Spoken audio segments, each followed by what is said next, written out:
Hey friends, how are you? Hope you're well and you've had a good week. Mine's been nice. I've had a really nice week. I've done a few things. Tuesday I got my flu vaccination, which is great. Glad to have got that done. Yay! Hoping that they may give me a COVID booster, but I'm not. I'm not holding my breath on that one. It can be a hit or a miss, so we'll just wait and see what they decide, and I'll just take it from there. And then on Wednesday, I went into Edinburgh to meet up with Eryn, who is an author that I have started reviewing for. She's over here doing some research for her next couple of books, and we agreed to meet in Waterstones on Princess Street. Her sister was with her as well. And I just spent a lovely kind of hour and a half, 2 hours with them. They are delightful. Eryn is just such a wonderful lady, very kind, very caring. Same with her sister. I will be doing a review for her book that comes out in November. I will be reviewing that book for you within the next couple of weeks. I was a beta reader, so I read the manuscript. I now have an ARC copy, e-ARC copy. So I will just sort of read back through it again just to really refresh my memory. But I just really, really enjoyed it. It was lovely spending time with her. Yesterday just did a quiet day. Didn't do very much. I actually read a whole book in a day yesterday. I just didn't feel like doing very much else. So just read a book just for the day, and it was just delightful to do that. Reading wise, we have done really well this week.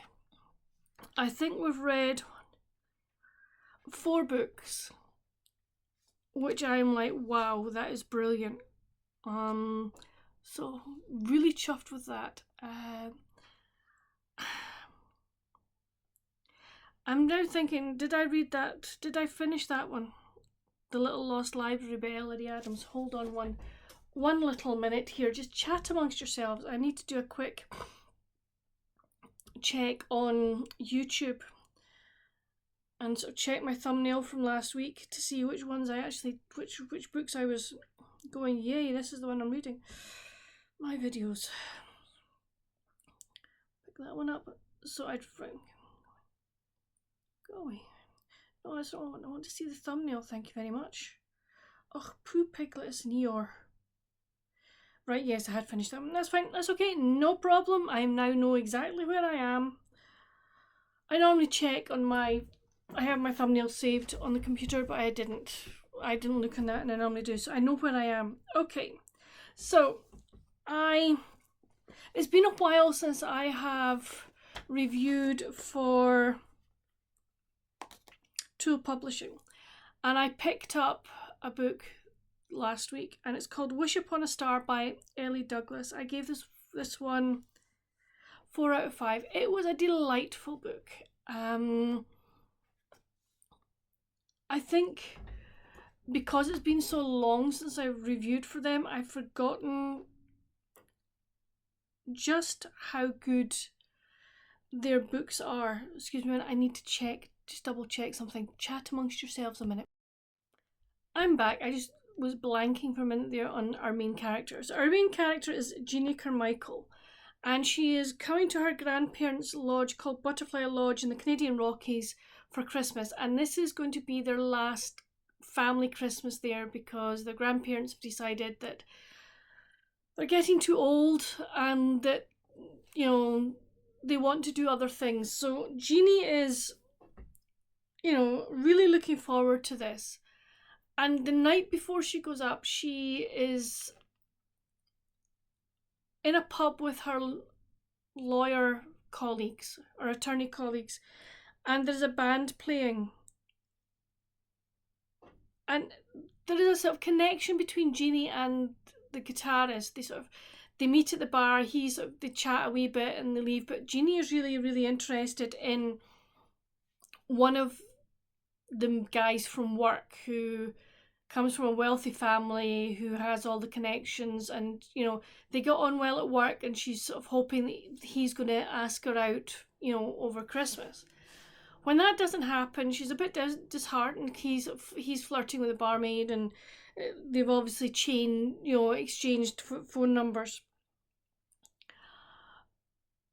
So Jeannie goes back to her flat that she shares with a friend, packs up, and then heads to Butterfly Lodge. And she arrives there to find that the big family party that's due on Christmas Eve, that the person that was going to be doing the music has cancelled. So Jeannie gets on the phone to the guitarist of the band that she met in the pub because he gave her his number, and Everett McCarthy agrees to come with his band to the lodge for Christmas Eve for the party to play for them. And while they're there, it's a major snowfall. They end up all having to stay overnight. Something happens that Everett ends up staying for longer, and the connection between him and Jeannie develops further. And the family just have so much fun being in the lodge and being together again. Is it really going to be their last Christmas there? What's going to happen? I loved it. I guess I say gave it 4 out of 5. Thought it was really good. Thoroughly enjoyed it, and would recommend it. It's a novella. It's short, so it's not going to be a long read for you. It's the first of a series, which is good. So I would definitely, if you're looking for something to read over the Christmas period or in the lead up to Christmas to get you in the mood, I would definitely go for that one. The next book I finished reading was An Amish Cookie Club Christmas by Sarah Price. This is the second book in the Amish Christmas Cookie Club series. So we meet the same 4 characters again: Mary, Elma, Verna, and Wilma. And Elma is doing catering for the Englisher, and they come to her farm that she owns with her husband and her 3 sons. Her oldest son John is working away from the farm. The 2 youngest sons are working on the farm, and they're really not interested, whereas John is interested.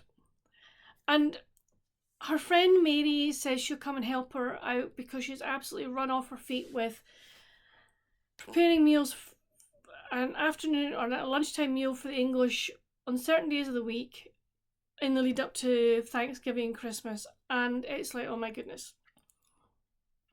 Unfortunately, Mary is an accident, which means that she is unable to help her friend. So they concoct a plan that her daughter Bethany will go and help. Now Bethany is very shy, very retiring, in many ways wouldn't say boo to goose, likes her own company, etc. But they arrange that Elma's older son John will go and pick Bethany up, bring her to the farm, and then take her back after work. And as they spend time together on the buggy rides, etc., they become friends. And they both draw each other out because they're both very quiet, very thoughtful, very caring people. John is very, very different to his brothers. I found his brothers quite jarring, if I'm honest. I really like John as a character. I love Bethany as a character. So you're seeing their friendship and their possible relationship developing, which was just beautiful. Really well written. I liked the combination of Elma and Mary. I thought the 2 of them as friends really, really worked. The other 2 friends in their circle were snippy, could be quite nasty in their comments, which I was like, don't like you guys too much. I found that in the first one, and I was like, it was even more highlighted in this one. Wilma has a problem that she's got two daughters who are wild. I mean, these girls are supposedly wild, and so are in some ways Elmer's other two sons, but they have a good streak within them. I'm not 100% sure. We haven't really met Wilma's other 2 daughters very much. So I really enjoyed it. I gave this one again 4 out of 5. I have already downloaded the third one in the series. I've listened to all of these on Audible. The narrator does a superb job. I absolutely love her narration. Just so good. The book I finished all in one day yesterday was The Sweet Dreams Bake Shop by J.A. Whitting. Gave this one 4.5 out of 5. Now, again, because I've been reading so much and because my brain is just filled with different things at the moment, I've got cookie dough in the fridge at the moment, waiting to be rolled out, etc. But I want to do this first. So yeah, The Sweet Dreams Bake Shop is a Sweet Cove mystery. It's the book number 1. Is, oh my gosh, it's one book of 25. Help my bob, Jiminy Cricket, Crivens. So we meet Angie, and she runs a Sweet Dreams Bake Shop in the coastal town of Sweet Cove, Massachusetts. The new owners of the building where the bake shop is situated are not redoing her lease. They're going to be using it for something else. Josh and David Williams. Now, Josh seems a nice guy. David's a creep. And Angie is trying to find new premises, but the lady that runs the realtor estate business is not helping her one little bit. She's just not helping at all. There is a lady that comes into the bake shop every day called Professor Linden, and she plus a number of the other people that come in, customers, always want Angie to make them their drinks or whatever. And she's fine with this, but Lisa, one of her co-worker, is not too happy about this.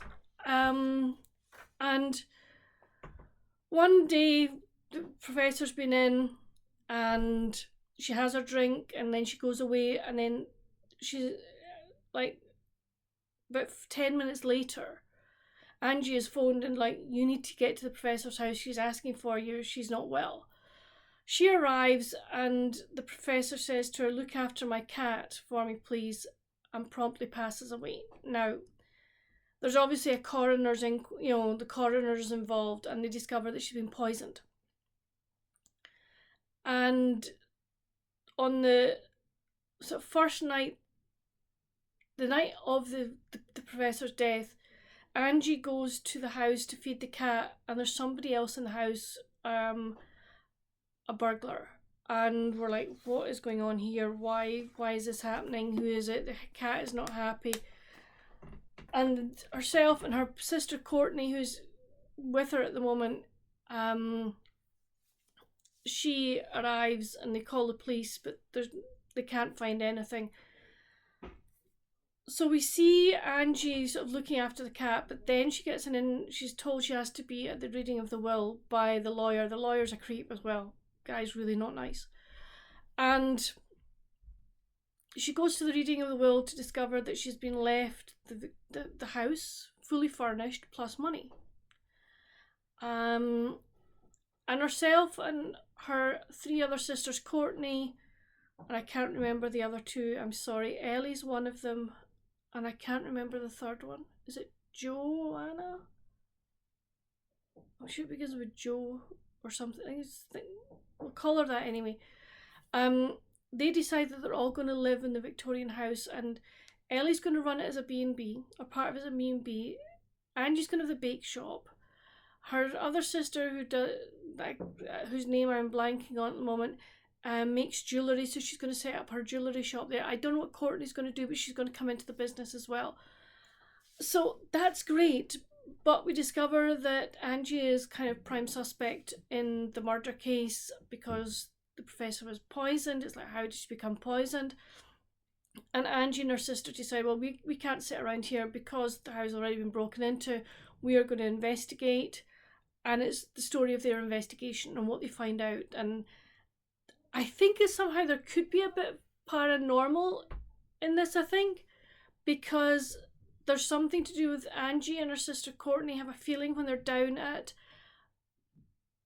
part of the beach where their grandmother's cottage used to be. So there's all of this going on.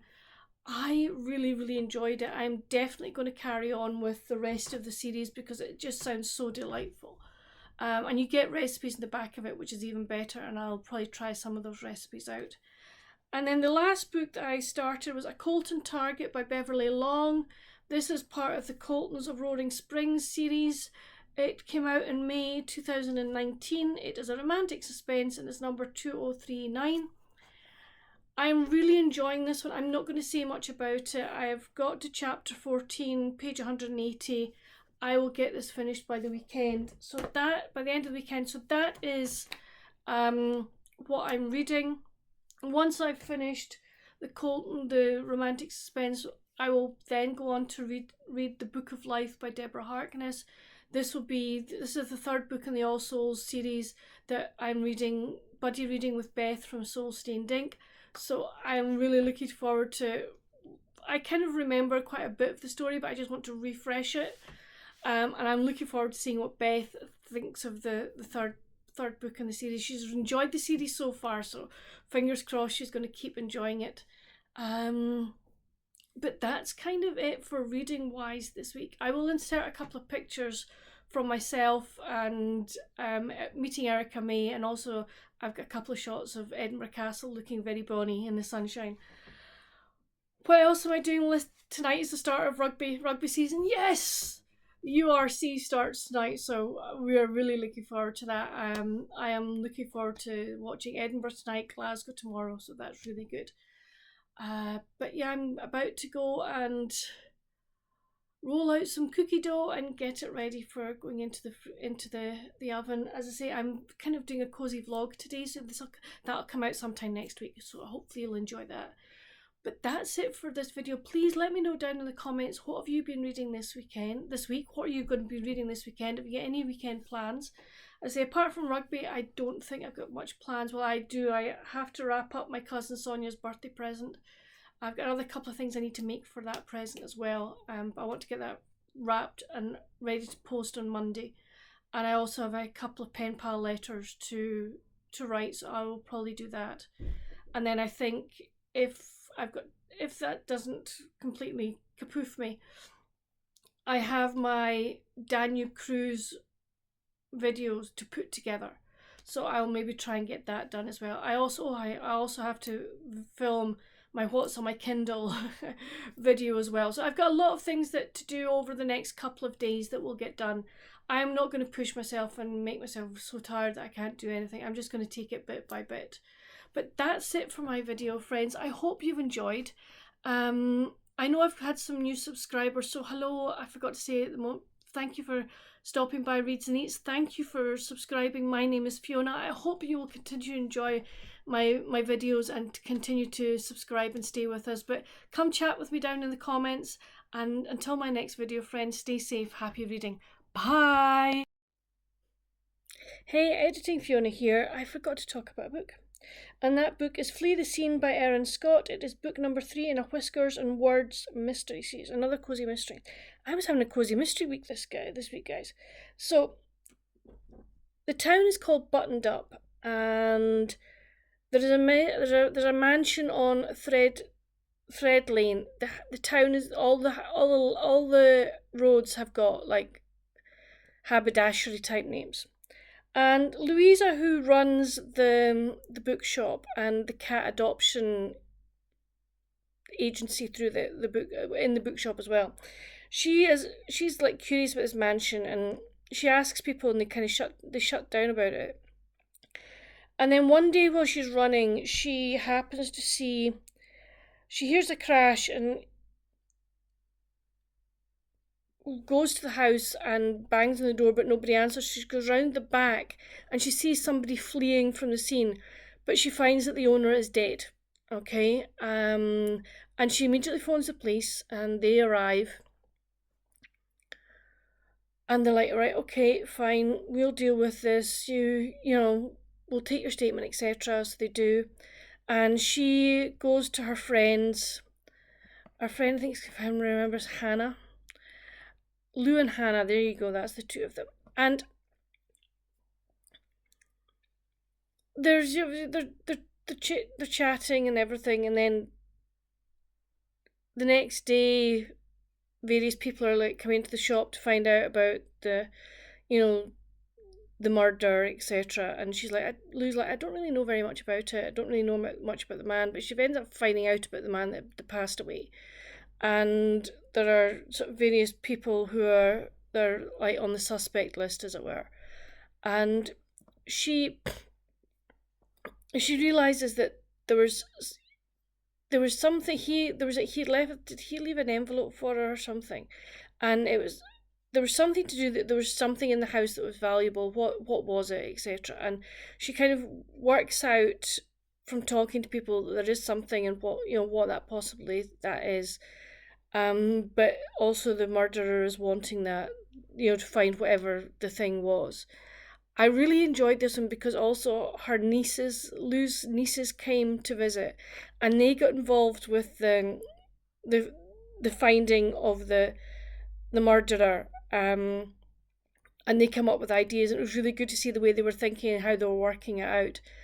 I really liked the interaction between Lou and Hannah. I think they're a really good sort of friend duo, which is great. And I liked seeing like Hannah's budding relationship with the detective. That was really funny. That was good to see. And then you've also got like there's a lady brings in a cat because her son happens to be allergic to it, but they eventually find out that he's not allergic to the cat. The poor cat has got fleas, so they end up having to deflea the cat, but the cat has already infected every other cat that's in the bookshop wanting to be adopted, and she ends up with another couple of cats that end up being adopted as well. So it's like you find out about the owners of the cats and those people who are coming to adopt the cats as well. So it's really, really lovely, and you kind of also get more of the history of the town and the towns round about, etc. So I really, really enjoyed it, and I'm definitely going to be carrying on with this series. It's a cozy mystery series that I have enjoyed, and is one that I definitely want to carry on with. So yeah, but this is it definitely for my chitty chat. I have the pictures, as I say, at the end of this for my meeting with Erica May. But I was sitting going, I'm sure I read another book. And then went up and looked at my reading log, which I had in my knees. I don't understand why I didn't talk about it, but hey ho, my brain today has just been a bit fuzzy, but that's the way it goes. But as I say, come chat with me down in the comments. Have you read any of the books I've mentioned? What have you been reading? What are your plans for this weekend? But definitely this time, until my next video, friends, stay safe, happy reading, bye.